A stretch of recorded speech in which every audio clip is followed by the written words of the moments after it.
At Christmas dinner, my grandfather pointed at a stranger and shouted, "Thief!"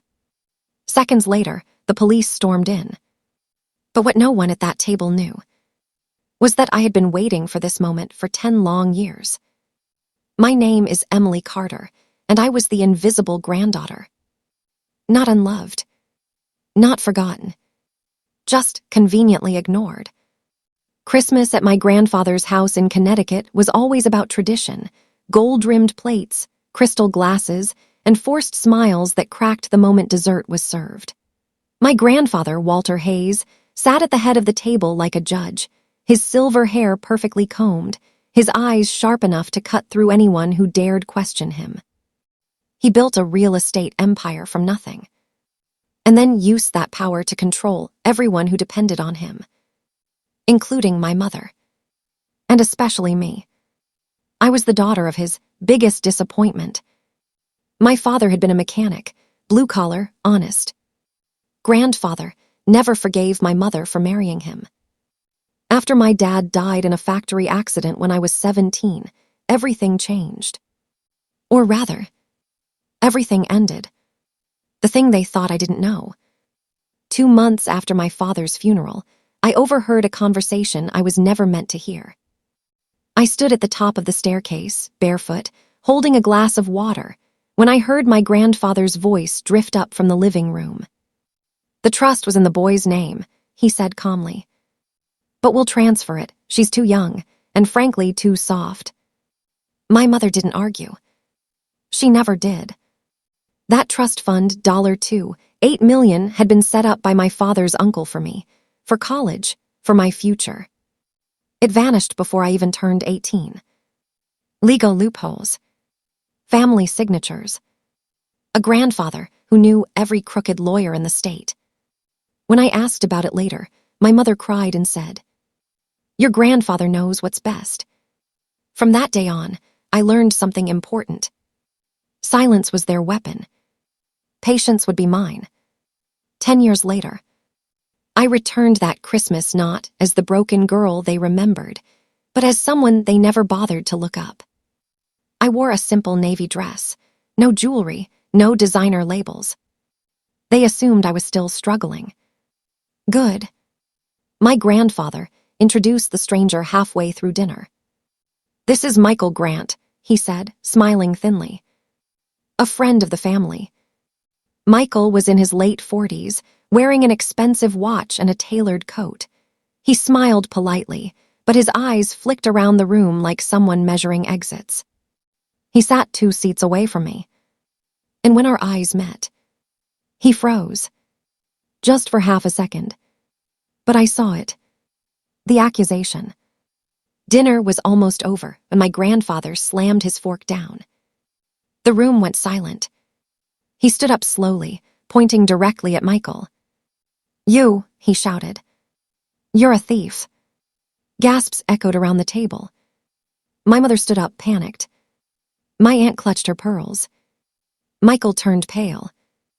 "Walter, this is ridiculous," Michael said. "You're confused." But my grandfather's hands were shaking, not with age. With rage. "You stole from my family," he snarled. "From me." That's when the front door burst open. The police. 2 uniformed officers stepped inside. Then a detective. Then a woman in a gray blazer who walked straight toward me. "Emily Carter?" she asked. I stood. "Yes." The room erupted. "What is this?" my grandfather barked. "Why are the police here?" The detective turned toward him calmly. "Sir," he said, "this investigation involves fraud, embezzlement, and falsified trust documents dating back 10 years. My grandfather's face drained of color. And for the first time in my life, he looked at me. Really looked at me. The truth begins to surface. Michael Grant wasn't a family friend. He was the lawyer who helped move my trust fund out of my name.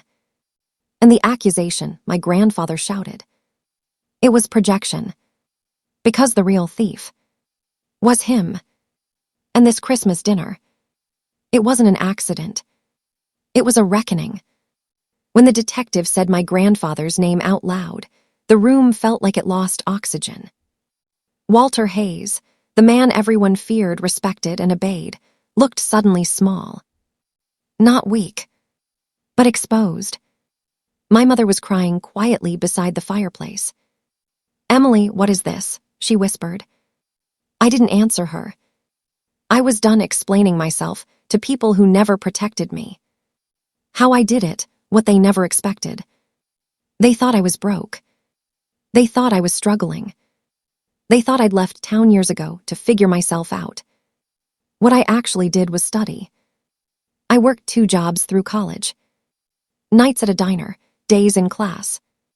I studied financial law.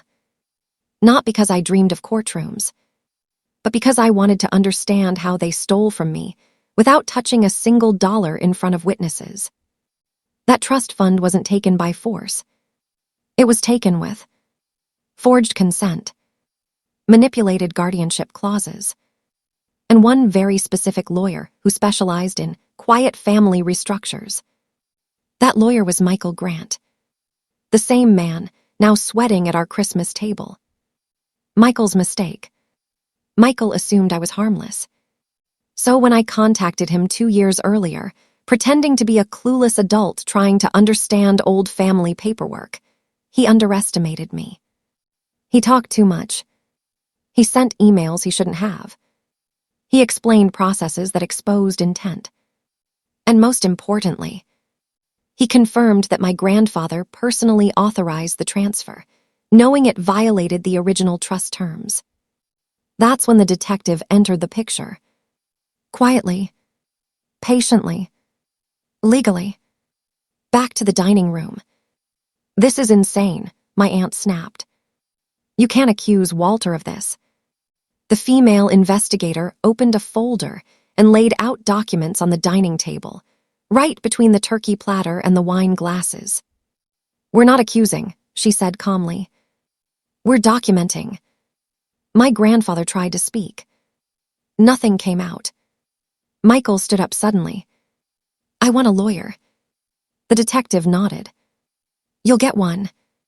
After you answer a few questions downtown." They handcuffed him first. The sound of metal clicking shut was beautiful. The collapse. That's when my grandfather exploded. "This is her doing," he screamed, pointing at me again. "She's ungrateful. She's always been weak." I stepped forward. My voice didn't shake. "You stole from a grieving teenager," I said. "And you taught everyone at this table to pretend that was love." Silence. My mother sobbed openly now. "Dad, is this true?" she asked. He didn't answer her. He couldn't look at her. That was answer enough. The end, justice isn't loud, it's final. 6 months later, the courtroom was packed. Michael Grant took a plea deal. He testified. Everything unraveled fast after that. My grandfather wasn't sentenced to prison. His age saved him from that, but he lost everything else. His reputation. His controlling stake in the company. His seat on every board. And his power over our family. The trust fund. Returned. With interest. $3.4 million deposited into my account. Legally. Publicly. Irreversibly.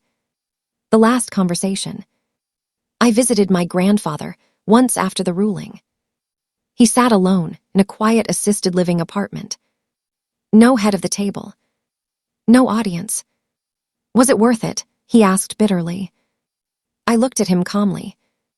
"You taught me patience," I said. "I just used it better." I walked out without hugging him.